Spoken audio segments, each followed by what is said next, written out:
प्रखंड जो है कटिंग एज लेवल पर इम्प्लीमेंटिंग एजेंसी, हम लोग एग्रीकल्चर पर विशेष फोकस देंगे। सरकार का जो इरादा है कि सभी को आवास मिल जाए, सभी को पक्का मकान मिल जाए, सबके घर में शौचालय हो, सबके घर तक पक्की गली नाली हो, सबके घर में टैप्ड वाटर नल जल हो। ये एक बहुत अच्छा मुहिम है और इसमें बिहार बहुत हद तक आगे भी बढ़ गया। भारत की बहुसंख्यक आबादी आज भी ग्रामीण इलाके में निवास करती है। आधुनिक भारत में बिहार जैसे राज्य जिसकी अर्थव्यवस्था आज भी कृषि पर आधारित है, ऐसे में गांव की विकास की महत्ता काफ़ी बढ़ जाती है। ग्रामीण इलाके के विकास के लिए राज्य सरकार प्रखंड विकास पदाधिकारी, जिसे आम भाषा में बीडीओ कहते हैं, उसे ये जिम्मेदारी दी गई है। जन जन तक विकास पहुंचे, इसके लिए प्रखंड विकास पदाधिकारी को जनप्रतिनिधियों के साथ विकास के कार्य को आगे बढ़ाना होता है। हाल ही में साकुन प्रखंड में बतौर बीडीओ के रूप में योगदान देने वाले अभिनव भारती कहते हैं कि किसी भी गांव का विकास तभी संभव है जब हम सोशल के साथ साथ फिजिकल इंफ्रास्ट्रक्चर को मजबूत करें। आज उन्होंने 15 अगस्त को लेकर अपने वैश्व कक्ष में ही एक छोटा सा मीटिंग किए हैं, जिसमें जनप्रतिनिधियों के साथ साथ प्रखंड के अलग अलग कर्मी भी मौजूद थे। इस मौके पर हमारी बातचीत अभिनव भारती से हुई। क्या कुछ कहते हैं अभिनव भारती और किस तरह से ग्रामीण विकास को डिफाइन करते हैं, आइए हम समझने की कोशिश करते हैं। धन्यवाद। देखिए, आजकल कोई भी विकास का कार्य अकेले कोई एक पदाधिकारी से नहीं होता है, ये समन्वय स्थापित करके ही होता है। तो हमारा यही इरादा है कि हम जहां आए हैं वहां पर विभिन्न विभागों के पदाधिकारी के साथ समन्वय स्थापित करके, साथ ही जनप्रतिनिधियों से, मीडिया के कर्मियों से, मीडिया के बंधुओं से, बुद्धिजीवी वर्गों से, सबसे समन्वय स्थापित करके ही विकास की रूपरेखा खींची जा सकती है। हम लोग इस और प्रयास भी प्रारंभ कर दिए हैं। सभी पदाधिकारियों, सभी कर्मियों के सहयोग से एक रूपरेखा तैयार किया जा रहा है। आप जैसा कि बताया कि गाँव का देश है भारत, उसमें भी मुख्यतः बिहार, तो इसमें गांव का विकास मुख्य है। इसके लिए हम लोग एग्रीकल्चर पर विशेष फोकस देंगे, क्योंकि एग्रीकल्चर हमारे अर्थव्यवस्था का रीढ़ है।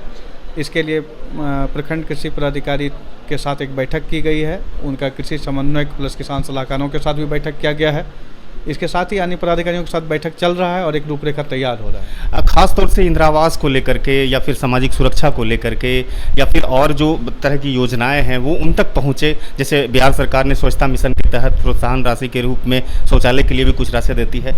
इन सब चीज़ों में कभी कभी प्रखंड स्तर पर कहीं ना कहीं लापरवाही देखी जाती है, उसको आप अपने नेतृत्व में किस तरह से दूर करने की कोशिश करें? जैसा कि आप बताए कि प्रखंड जो है कटिंग एज लेवल पर इम्प्लीमेंटिंग एजेंसी है। सरकार की जितनी भी वेलफेयर की योजनाएं हैं, चाहे वो स्टेट स्पॉन्सर्ड हो या सेंट्रल स्पॉन्सर्ड, वो मुख्यतः ब्लॉक के स्तर से इम्प्लीमेंट होता है। योजनाएं तो अपने आप में बहुत अच्छा रहता है। जैसा कि आप बताए, इंदिरा आवास तो अब ख़त्म हो गया है, मुख्यतः प्रधानमंत्री आवास योजना ग्रामीण।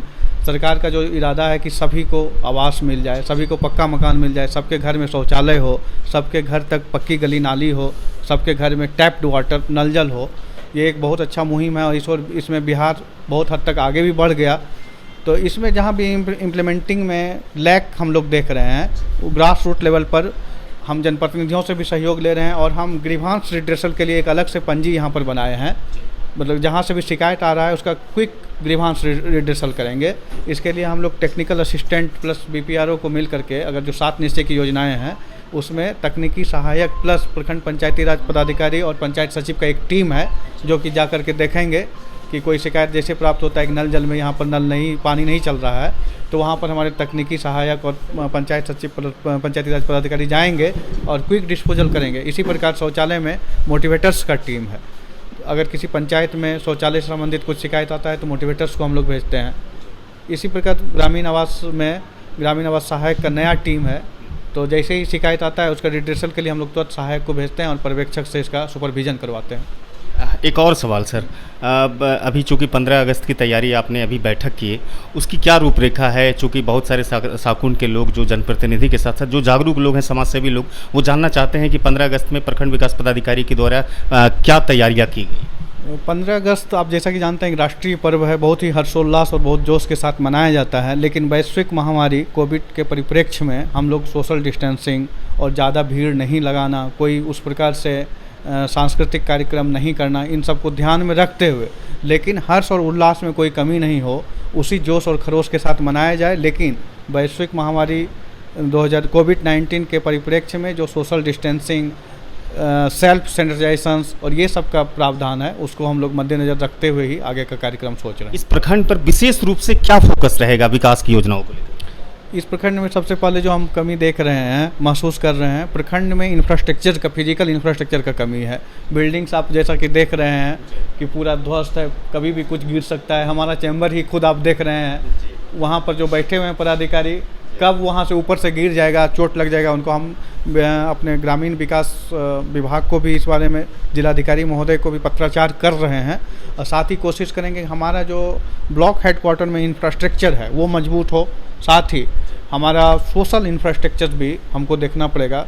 तृणमूल स्तर पर भी, ग्राम पंचायत पर भी हम लोग को विजिट करके, अभी तो उतना विजिट नहीं कर पाए हैं, लेकिन लगातार हम लोग विजिट करेंगे और वहाँ पर भी देखेंगे social infrastructure plus physical infrastructure दोनों मजबूत हो और एक समन्वय के साथ, संतुलन के साथ विकास। बातचीत करने के लिए बहुत बहुत धन्यवाद।